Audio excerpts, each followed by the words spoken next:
There was a show back in the late 90s, early 2000s called The West Wing. Did anyone ever see the show called The West Wing? One person. Okay, so The West Wing was an American drama series. And this particular drama series was set in the West Wing of the White House. And it was a little bit of the story about the president, but mainly about the staffers that worked in the West Wing, about all the stress and the decisions and, all the things they had to make and all these political things that went on.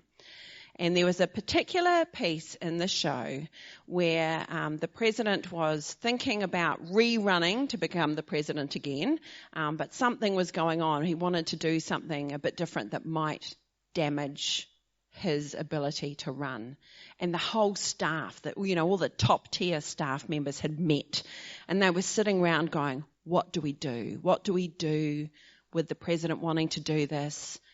What should our response be? What should we do? And they had this big conversation about it. And then they decided to sort of take a bit of a vote about what should we do. And what do you think? And they asked the first person, and the first person said, I serve at the pleasure of the president. And they went round the room, and it came up every time. I serve at the pleasure of the president. I serve at the pleasure of the president. Last week, Douglas read a verse which is in Joshua 24. Choose this day whom you will serve, but for me and my house we will serve the Lord. I serve at the pleasure of God. And I often think, when I think of that serving, when it first comes up, I always think of this thing in West Wing, but I always change it to, I serve at the pleasure of God. And before we start really looking into the serving one another, I'm going to break down a bit about our attitudes of serving, because that's really important. We need to think about our heart. We need to think about how we receive as well. And of course, if we were perfect, we wouldn't have to think about these things, but we're not. There was only one perfect person who walked this earth. So, in Micah 6:8 it says, He has shown you, O mortal, what is good. And what does the Lord require of you? To act justly, to love mercy, and to walk humbly with your God. Walk humbly with your God. One of the things I love about the internet is that there are so many facts you can find out now. I was going to bring in an old encyclopedia I had, because that was, in my day, was encyclopedias. You go down to the library if you wanted to find some information out. But now you can just get online, write in Google what you want to find out about, and screeds and screeds of information comes up. So much. Of course, you do have to be careful. I heard of someone who was writing a paper for uni, and they'd found out all this information that they wanted to quote. And when they went to the bottom of the page to quote who it was written by, this information, it was written by a group of intermediate kids. So we have to be even a bit more careful now, because we've got AI, artificial intelligence, that writes for you. Don't worry, this sermon has not been written by AI. But after an Easter camp, one of the Easter camp leaders went into AI and wrote a list of topics that he would like in the ultimate worship song for teenagers for an Easter camp. And he gave AI this list of what he wanted. And he sent us the results. And the first 4 verses were amazing. I would use those any day in a worship song. Theologically sound. Absolutely fantastic. And then the 5th verse came. And it was very dodgy. I'm not sure where AI garnered all those bits of information from, but I think it tried to cover every single world religion in one verse. It was not very good. So whilst we do have to be careful for things like that, there are some really interesting things that you can find on the internet. And one of the things when we're talking about service is, if you go onto the internet and you Google it, you will find that serving one another is good for your health. So, and we're talking about good websites, that they are well checked, and so it's not just someone saying it because they want to get a little bit of extra service out of you. And of course, because they aren't Christian websites, they sometimes don't use the word service, but they use the word helping or volunteering. But let me see what it says. They have discovered that through scientific findings that it will you will get less depression, so it can affect your depression. You will have less stress, so it will give you greater calm if you serve. And it releases endorphins, the things that make you happy.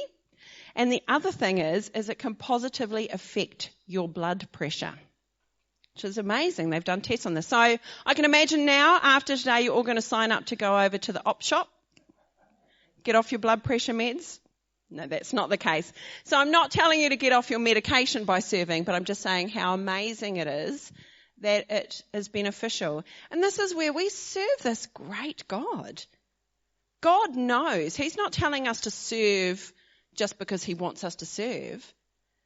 He knows that it's actually beneficial for us, mind and body, to serve others. How fantastic is that? Oh, excellent. I'm very bad at flicking slides, so I'm glad they've done this. So there are a few things that I just wanted to cover about service, that it's important that our attitude of service is good, how we go into serving. So the first one is don't take a tally. I'm pretty good. I've served 6 times this week, or I have done the dishes all week this week. I am never doing dishes again. So we don't want tally taking. Humility. We need to be humble. As I said in Micah 6:8, it says walk humbly with your God. We need to walk humbly in our service. There was when it talks about the Pharisees praying and how they were, so proud and haughty in these wonderful prayers. The same thing goes for service. We don't want to be walking around sort of going, look at me, everybody. I am serving. Please pay attention to my service. Am I not excellent? So we want to serve in humility, and not doing it in hope for reciprocal service. Don't do it hoping that you're going to get something back. I think, and most of you would have probably seen this, is that when you serve, you might serve somebody, but that's not generally the person that serves you back. Often it goes sort of almost round in a circle, and it's some other random person that serves you back. So don't do it for a reciprocal service. And the last one, it's not quite the last one I put, don't just serve the easy people. Very easy to serve the ones that we know, that we love, that we're comfortable with. A lot harder to serve the ones that we may not get on so well with, or we don't necessarily agree with how they live their lives or their viewpoint. And that can be a barrier to our serving. And the last one, which sort of goes in again with the humility, is don't do it to expect praise. Because there are some of us, and I am one of those, that I like being told when I've done a good job. And I'm not saying you don't tell someone they've done a good job, but you don't serve expecting people to notice that you are being wonderful and awesome. There's no humility in that. Our service must be fueled, driven, and directed by God's love. Fueled, driven, and directed by God's love. Our service should not be detrimental. And I think this is important to say to you as Christians. I'm not saying your service shouldn't be sacrificial, but I'm saying your service shouldn't be detrimental. I have seen people who have served to their detriment, who have believed that they should serve, which they should, But then they got to the point where they believed, if I don't do this, nobody else will, and I have to do this, and I have to keep going, and I watched them burn themselves out. And I watched them actually have to deal both physically and mentally with this burnout because they served to their detriment. Because they served with all their being. They did not serve with all of God's being. And so while our service may end up being sacrificial, and that's a good thing, that is a good thing, it's not always going to be sacrificial, but sacrifice, while it might be uncomfortable and awkward, it should not be damaging to our physical or our mental health or our spiritual health. So that's really important that is recognised, because I think sometimes, as I said, I've seen as Christians that we often serve to detriment, and that is not good. So I'm going to move to the other part about serving, because I was really thinking about it, and I'm like, when it says here, for you are called to freedom, only do not use your freedom as an opportunity for the flesh, but through love serve one another. Serve one another, which means there is somebody receiving. So I'm going to talk a little bit on how to receive. And it's very, very similar to how to serve. First off, don't take a tally. Well, it's about time they served me, because I've been doing a lot of serving, so thank you very much. Yep, that's one, but I've served them 3 other times, so I expect some more service back. Again, in humility. In fact, I do often think in receiving, humbleness often happens to us because we don't like receiving. Receiving can be difficult. I'm going to talk about that a bit more. Don't accept it just because you know you should. Sometimes we do that, but then I would ask you to pray about it, to try and have more of a God's love attitude towards being served. Because sometimes it is hard, and we're like, okay, I suppose I better accept this because accepting service is good, and you begrudgingly accept it. And again, don't just let those who you like and who you are comfortable with serve you.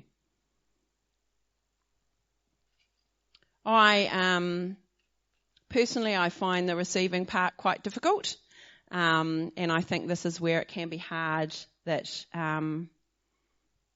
being humble in that area. I have a friend, she's very self-sufficient, she's amazing. She can pretty much do anything. And she said to me, one of her biggest obstacles is saying, actually, I will accept that service from you, because she feels very self-sufficient and self-aware, self-organised, so she doesn't need that. And so in that area of accepting service and being able to welcome service from others is really, really important.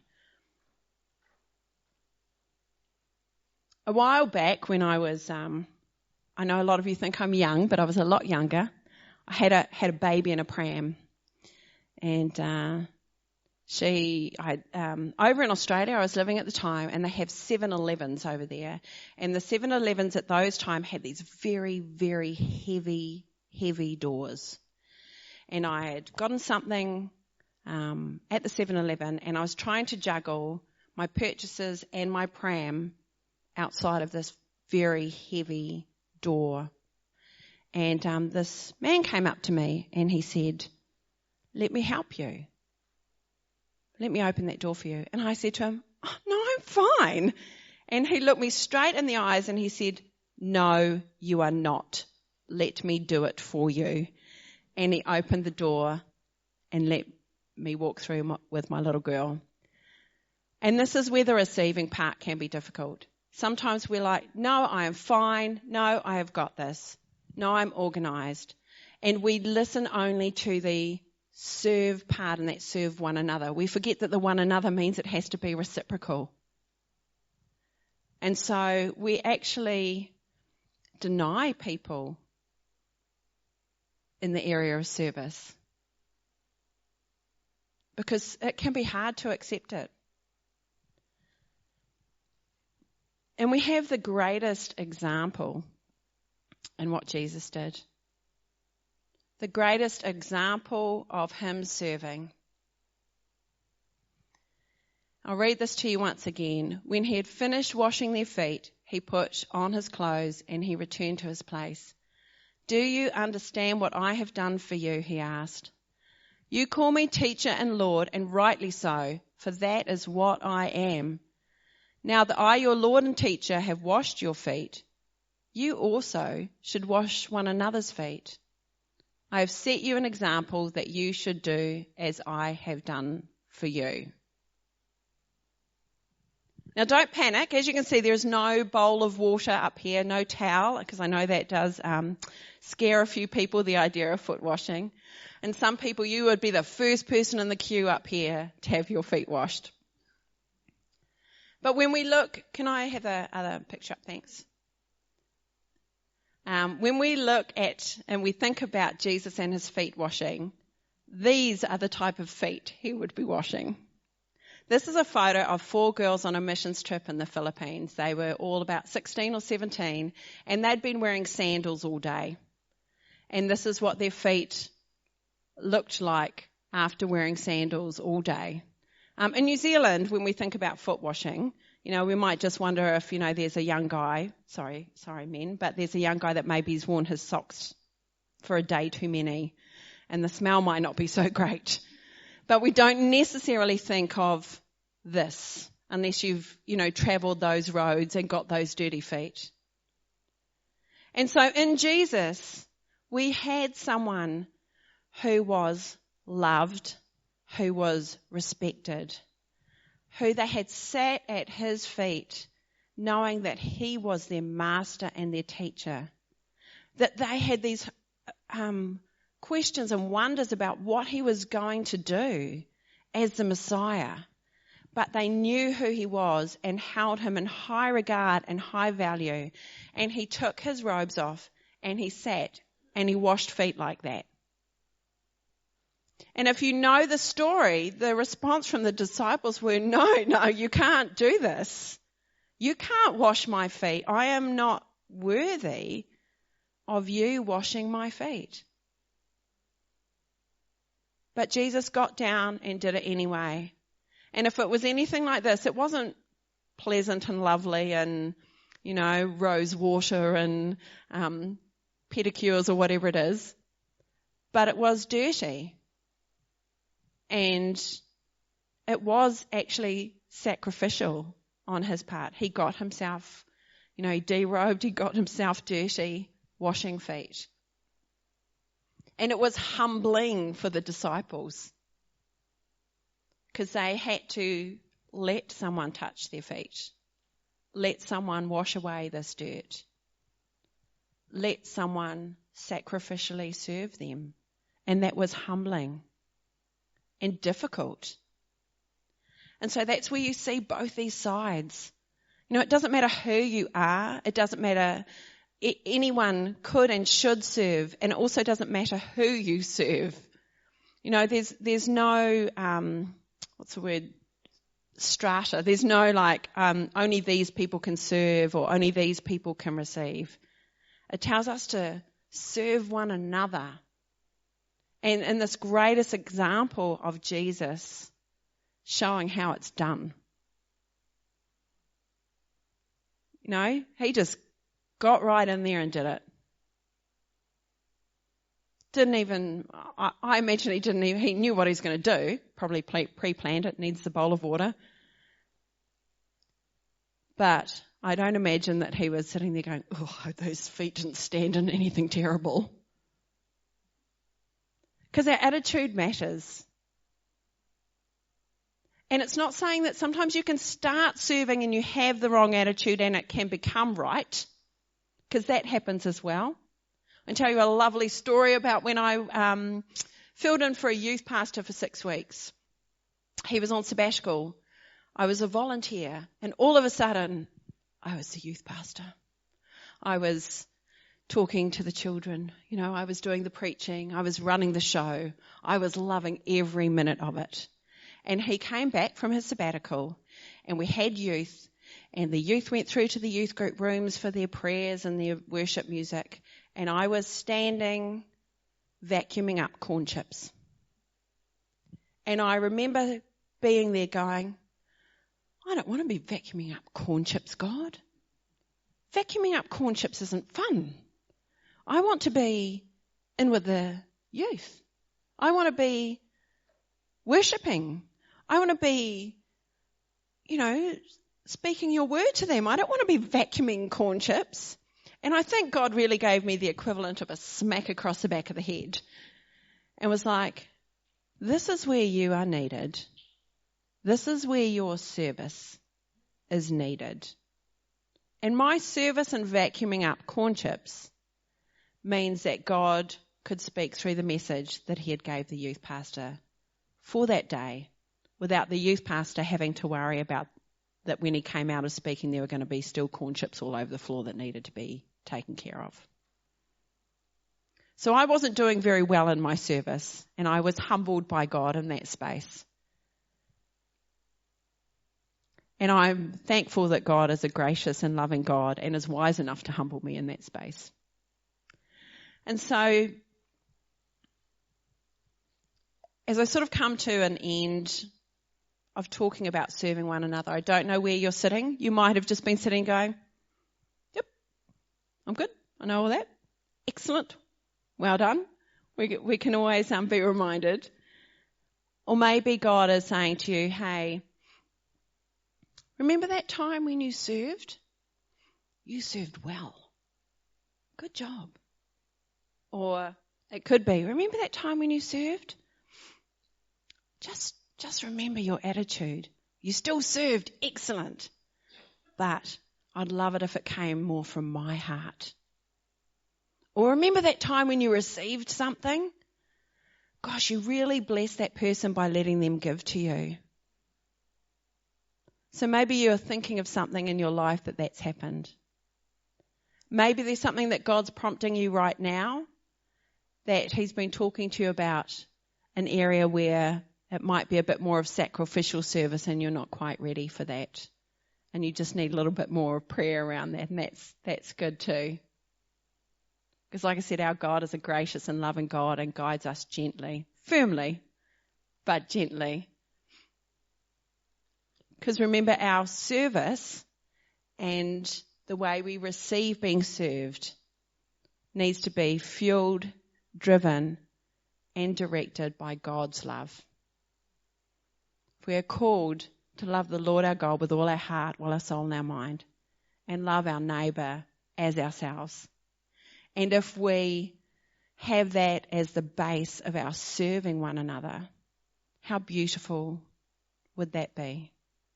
When DK was praying about the conflict and that we, prayerfully asking for an end to conflict, my brain went, yeah, just imagine if people had served one another instead.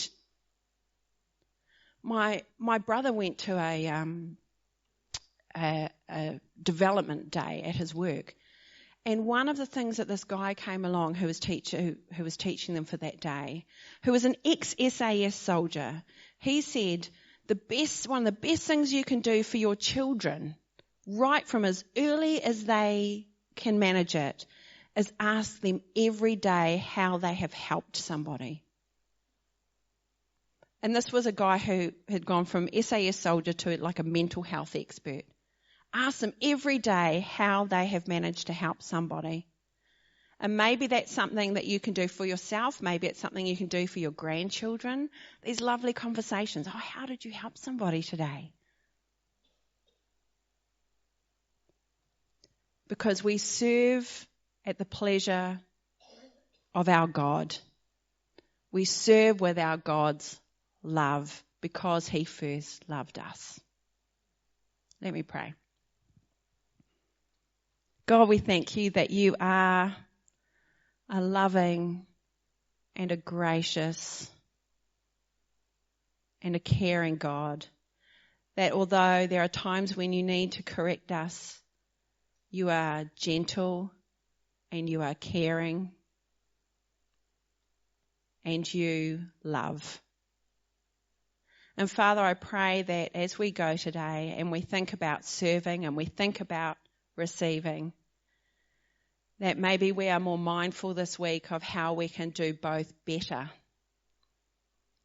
how we can do those humbly, walking in your love. Amen.